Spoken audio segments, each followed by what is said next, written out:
আগামীকাল পয়লা আষাঢ়। অতীতের এক পয়লা আষাঢ়ে ভবনিধি ভঞ্জকে 15 টাকা ধার দিয়েছিলাম।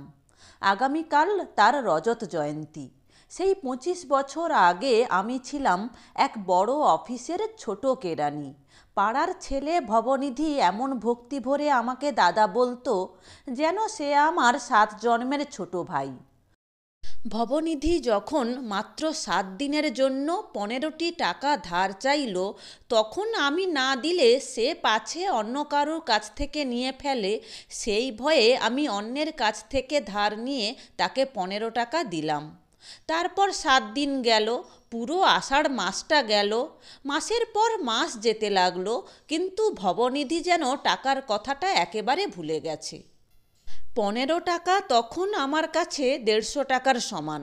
তাই মাস কয়েক বাদে ঋণের কথাটা ভবনিধিকে মনে করিয়ে দিলাম।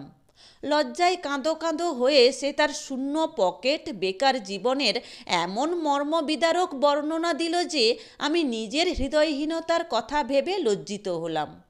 চাকরি না পেলে সে আমার 15 টাকা শোধ দিতে পারবে না বুঝতে পেরে বললাম, দুঃখ করো না ভবনিধি, তুমি বুদ্ধিমান ছেলে, চেহারা ভালো, স্বাস্থ্য ভালো। ইংরেজি বাংলা খবরের কাগজগুলিতে রোজ কর্মখালির বিজ্ঞাপন দেখে দরখাস্ত করে যাও, চাকরি একটা জুটেই যাবে। তখন প্রথম মাসের মাইনে পেয়েই। ভবনিধি বলল, অত দেরি বা করব কেন? যেদিন চাকরি শুরু করব অমনি সঙ্গে সঙ্গে ধার করে আপনার পাওনা দিয়ে দেব। কিন্তু খবরের কাগজ পাবো কোথায় দাদা? বাড়িতে তো ও পাঠ নেই, আর পরের বাড়ি গিয়ে কাগজে কর্মখালি দেখা। বুঝলাম ওটা তার আত্মসম্মানে বাঁধবে। বললাম, তাহলে রোজ নিত্যধন স্মৃতি পাঠাগারে যাবে, সেখানে সব রকম কাগজ পাবে। কিন্তু চাঁদা দেওয়া সভ্য না হয়ে অসভ্যভাবে পাঠাগারের কাগজ ঘাঁটা ভবনিধির পছন্দ নয়। সুতরাং 4 টাকা জমা আর 1 মাসের চাঁদা 8 আনা দিয়ে তাকে পাঠাগারের সভ্য করে দিলাম। জমার রসিদটা ভবনিধি পকেটে রেখে দিল। দরখাস্তর একটা খসড়াও ওকে লিখে দিলাম। ভবনিধি হুবহু ওইভাবে দরখাস্ত লিখবে, শুধু কোম্পানির নাম বা বক্স নম্বর আর চাকরির নামটা বসিয়ে নেবে। ভবনিধি 1 টাকাও চেয়ে নিল, দরখাস্ত ছাড়বার জন্য কাগজ ও খাম কিনতে হবে। ভবনিধি কোথায় কোথায় দরখাস্ত করলো তার খোঁজ নেওয়া আমার একটা কাজ হয়ে উঠল। 1 মাস গত হলো, নতুন মাসে পাঠাগারের চাঁদার জন্য আরও 8 আনা দিলাম। তখনও শুনলাম একটিও জুৎসই কর্মখালি ভবনিধির চোখে পড়েনি। কয়েকদিন গোয়েন্দাগিরি করে দেখলাম ভবনিধি পাঠাগারে যায়, কিন্তু উপন্যাস ছাড়া কিছুই ধরে না, খবরের কাগজের দিকে তাকিয়েও দেখে না।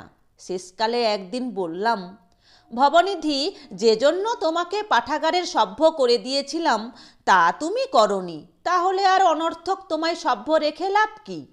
ভবনিধি বলল, অনর্থক নয় দাদা, অনেক উপকার হয়েছে, খান 50 উপন্যাস শেষ করে ফেলেছি। বললাম, বেশ করেছ, এবার নামটি কাটিয়ে দাও। ভবনিধি বলল, নামটা ওরাই কেটে দিয়েছে দাদা, জমার টাকাটা তুলে নিয়েছি কি না, হঠাৎ বড় দরকার পড়ে গেল। গরজটা আমারই বেশি, কারণ ভবনিধিকে একটা চাকরি জুটিয়ে দিতে না পারলে আমার পাওনা আদায় হবার কোনো আশা নেই। সুতরাং ওর হয়ে আমি নিয়মিত খবরের কাগজে কর্মখালির বিজ্ঞাপন দেখে দরখাস্ত ছাড়তে লাগলাম। দরখাস্তগুলি অফিসেই যথাসম্ভব গোপনে টাইপ করে নিয়ে তলায় ভবনিধির নামটাও আমি সই করে দিতাম। আমার এই সাধনার খবরটা সিদ্ধিদাতার কানে না গেলেও বড়বাবুর কানে গেল। তিনি একদিন অফিস ছুটির পরে ডাকিয়ে বললেন, কি হে বাপু, তুমি কি ভাবছো তুমি ছেড়ে গেলে আমাদের কোম্পানি লাটে উঠবে? আমার অফিসে বসে বসে আমারই মেশিনে লুকিয়ে দরখাস্ত টাইপ করে তুমি অন্যত্র চাকরির চেষ্টা করছো? এখানে তোমার না পোষায় তোমায় আমি আটকাবো না, তোমার পাওনা গন্ডা চুকিয়ে নিয়ে চলে যেও, ভাত ছড়ালে কাকের অভাব হয় না। আত্মপক্ষ সমর্থনের জন্য সদ্য টাইপ করা এবং আমার হাতেই ভবনিধির নাম সই করা দরখাস্তখানা বড়বাবুকে দেখালাম। বললাম, আজ্ঞে, দরখাস্ত আমি ঠিক আমার জন্যে করি না। বড়বাবু দেখে বললেন, তাই তো দেখছি।